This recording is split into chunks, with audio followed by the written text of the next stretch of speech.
భవము దోషంబు రూపంబు గర్మంబునాహ్వయమును గుణములెవ్వనికి లేక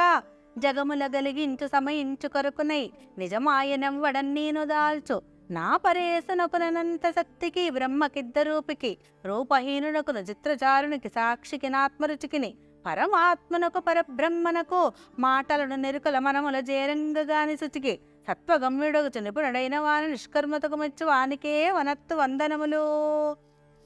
ఈ విధముగా మసలిచే బాధింపబడుచున్న ఏనుగు పరిపరి విధముల తలపోయిచు ఎవనికి జన్మ రూప నామ గుణకర్మల స్వయముగా లేకున్ననో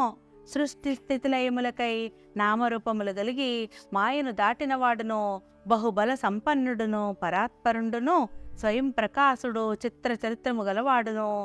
సాత్విక గుణప్రధానుండును సంసార త్యాగి అయిన వారికి సాక్షాత్కరించువాడైన ఆ విశ్వమైనుకి నేను నమస్కరింతును అని ప్రార్థించెను.